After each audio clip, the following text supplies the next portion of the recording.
अब हम अपना नए चैप्टर स्टार्ट करते हैं विच इज़ फ्लूइड मैकेनिक्स। सबसे पहले मैं आपको बताऊंगा कि फ्लूइड्स क्या होते हैं। फ्लूइड्स एक्चुअली क्या होते हैं कि लेट अस सपोज एक डस्टर है आपका, यानी ये सॉलिड है। इसके अंदर सॉलिड्स के अंदर क्या फंक्शनैलिटी होती है कि अगर आप नीचे वाला सरफेस को फिक्स कर दें, यानी टाइटली फिक्स कर दें, और ऊपर के सरफेस से एक फोर्स लगाएं, यानी मेरे हैंड की मूवमेंट के डायरेक्शन के अंदर आप शेयर फोर्स लगाएं, तो क्या होगा कि या तो इसके अंदर कुछ डिफॉर्मेशन नहीं आएगा, या फिर फोर्स अगर ज़्यादा होगी तो ये कुछ डिफॉर्म हो जाएगा, यानी अगर ये शेप थी तो ये कुछ ऐसे डिफॉर्म होकर रुक जाएगा। बट फ्लूइड्स क्या होते हैं, फ्लूइड्स कभी भी शेयर फोर्स को सस्टेन नहीं कर पाते। जैसे आप अपने वाटर देख लीजिए जो कि लिक्विड है, लिक्विड भी फ्लूइड्स होते हैं, तो जो लिक्विड है वो कभी भी शेयर फोर्स को सस्टेन नहीं कर पाता, वो आगे अपनी शेप ही चेंज कर लेता है, प्रॉपर ही इधर उधर चला जाता है। ठीक है, दोज आर कॉल्ड फ्लूइड्स। अब फ्लूइड्स के अंदर आपने डेंसिटी तो पता होगा आपको, डेंसिटी क्या होती है किसी भी मटेरियल की निकालने के लिए। तो फ्लूइड्स की जो रिलेटिव डेंसिटी होती है वो मैं आपको बताता हूँ, that is density of that substance divided by density of water at 4 degree Celsius. अब ये जो है density of water at 4 degree Celsius, ये एक स्टैंडर्ड वैल्यू है विच इज 1000 kg पर मीटर क्यूब।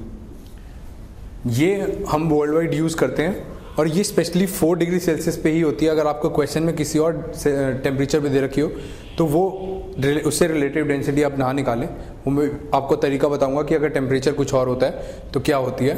ओके, सो अब मैं आपको बताता हूँ डेंसिटी ऑफ मिक्सचर, यानी अगर 2 मिक्सचर हो या 2 फ्लूइड हो, एक वाटर ले लीजिए आप और कुछ और साथ फ्लूइड ले लीजिए, तो उन दोनों को मिक्स कर देते हैं, तो उसकी डेंसिटी क्या होगी, उस मिक्सचर की डेंसिटी क्या होगी, that will be equals to total mass upon total volume, यानी total mass of the substance of the mixture divided by total volume।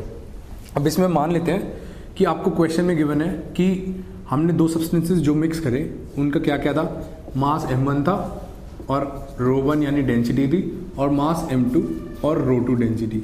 तो आप रो कैसे निकालेंगे, रो मिक्सचर कैसे निकालेंगे, total mass which is m1 plus m2 upon total volume कितना होगा, m1 upon ρ1 plus m2 upon ρ2, क्योंकि रो मास अपॉन वॉल्यूम होता है तो वॉल्यूम ऊपर आ जाएगा।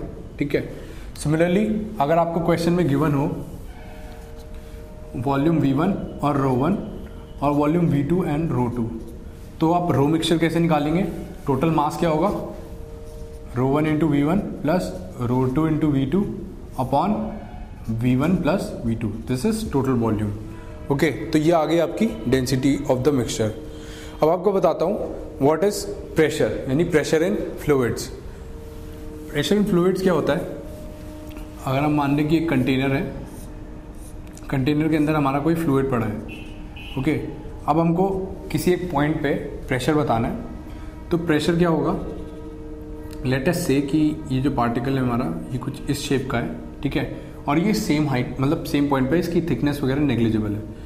तो क्या है, प्रेशर क्या होता है, नॉर्मल फोर्स अपॉन एरिया, यानी इस अगर डायरेक्शन में देखें, यानी इस फेस को देखें तो फोर्स इस डायरेक्शन में लगती हुई डिवाइडेड बाय दिस एरिया, या फिर अगर फोर्स हमारी इस डायरेक्शन में लग रही है तो फोर्स अपॉन दिस एरिया, या फिर this force upon this area, या फिर this force upon this area.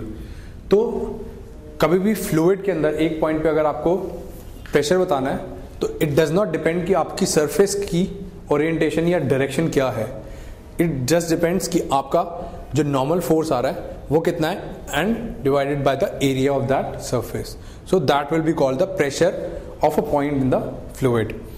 Pressure की जो यूनिट्स होती हैं जनरली क्या होती हैं, एक तो 1 पास्कल होती है। आपको एसआई यूनिट पता है, एसआई यूनिट एफ की कितनी होगी, न्यूटन होती है, ये आपको पता है यूनिट्स एंड डायमेंशंस के थ्रू। एरिया की क्या होती है, मीटर स्क्वायर। तो प्रेशर की एसआई यूनिट क्या आएगी, न्यूटन पर मीटर स्क्वायर।